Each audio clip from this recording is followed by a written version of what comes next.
Então, pessoal do Maria da Glória, a gente vai começar agora aqui um resumo, na verdade uma retomada das atividades que a gente havia feito no período pré-pandemia e vamos começar agora a articular um conjunto de videoaulas, sendo que nessa primeira a gente vai abordar a revisão do fim do primeiro ano, ou seja, todos aqueles assuntos que a gente discutiu na parte inicial do ano, de maneira bastante resumida, geral, para poder ter um encadeamento com os conteúdos que vêm na sequência, inclusive aqueles que vocês já trataram em trabalhos dissertativos que me entregaram no mês anterior. Bom, o que a gente vai tratar aqui? A transição da Idade Média para a Idade Moderna, os principais fenômenos que nós encontramos nesse período. Quando eu me refiro aqui à transição da Idade Média para a Idade Moderna, eu trato da passagem do século XV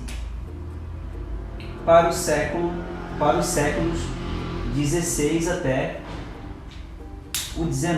Do XV ao XVI, basicamente nós temos aqui 4 fenômenos que caracterizam os séculos finais da Idade Média. Primeiro deles, a centralização monárquica.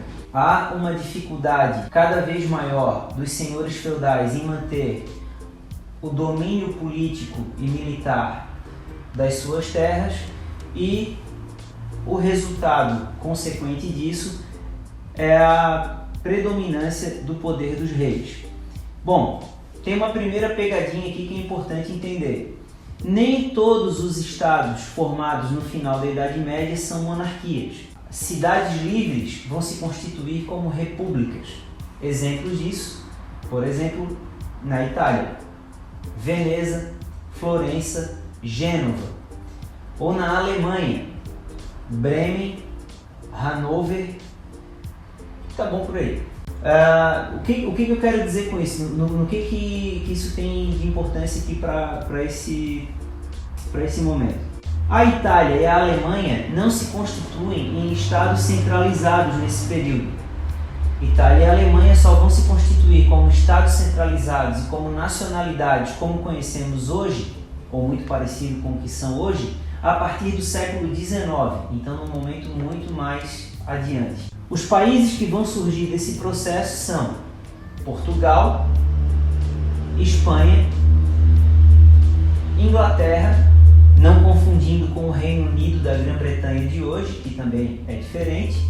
A Inglaterra é uma parte do Reino Unido, afinal de contas é um Reino Unido. E a França, que é o caso singular aqui, típico, que a gente mais discute. Todos os modelos que nós trabalhamos aqui nessa exposição vêm do caso francês. O modelo que a gente chama de feudalismo, ele é típico da França da Idade Média. E mais à frente, quando a gente vai discutir aqui o antigo regime, é o modelo francês que vai ser colocado. Inclusive, é antigo regime porque os revolucionários de 1789 diziam que estavam fundando um novo regime.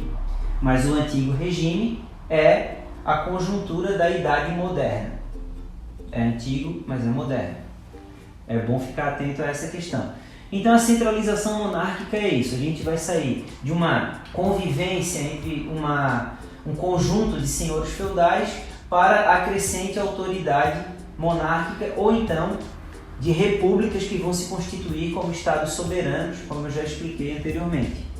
Bom, um outro dado significativo, muito importante no século XV, após aquela crise que vem com as cruzadas e depois com a peste negra, guerras feudais e no caso aqui a Guerra dos 100 Anos, que na verdade durou mais de 100 anos entre a França e a Inglaterra, nós temos novamente a retomada de um aumento populacional na Europa desse período. Bom, o que isso traz de importante?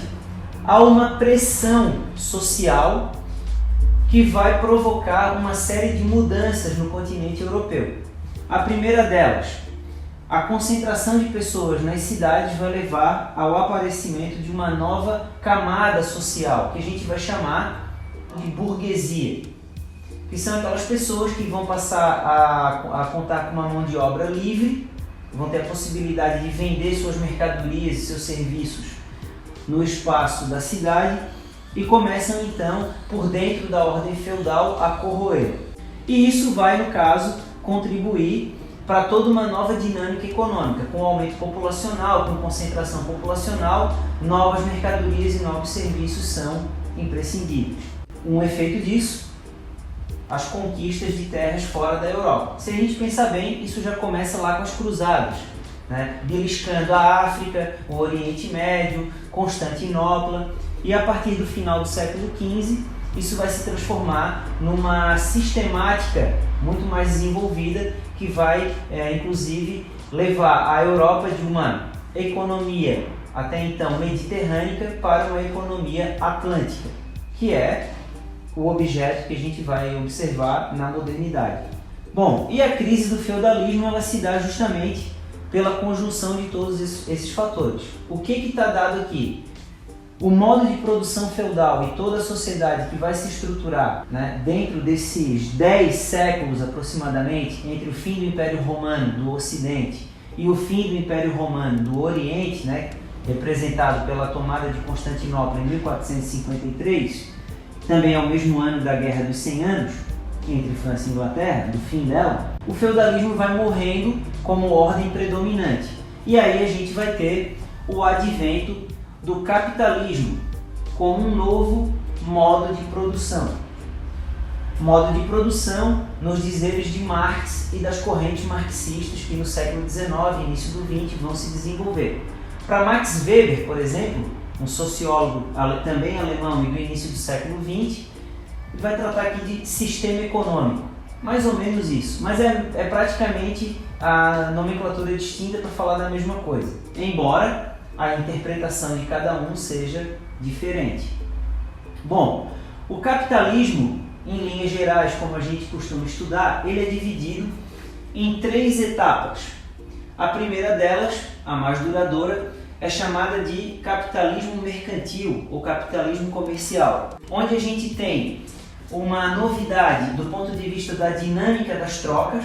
Por exemplo, portugueses e espanhóis começam a explorar as minas de ouro e prata da América, começam a explorar a mão de obra indígena, novas terras são utilizadas, o que a gente chama de plantation, que é a combinação entre o latifúndio, grande propriedade rural, escravaria, o conjunto de trabalhadores escravos, e o uso de tudo isso na monocultura, que é a concentração para fins comerciais numa única atividade produtiva.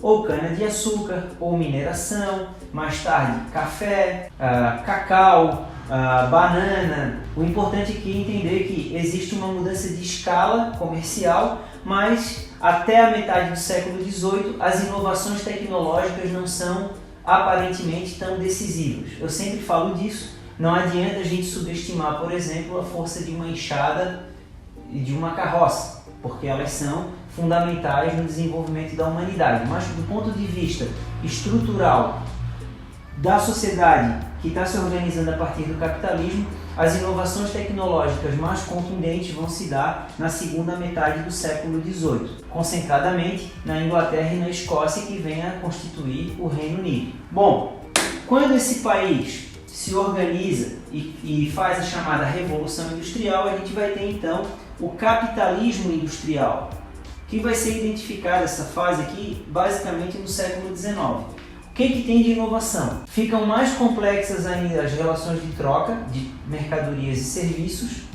e, além disso, nós temos agora a mecanização da produção. Então, toda a maquinaria que vai ser organizada, e quem vai estar no topo da organização produtiva são os industriais, por isso o capitalismo industrial. Então é bem aquele modelo. As cidades europeias, sobretudo as cidades inglesas, vão inchar, vão crescer como nunca aconteceu, e uma imensa mão de obra assalariada vai ficar à disposição dessas grandes plantas industriais. Quando eu falo planta, é o chão de fábrica, é o prédio da fábrica.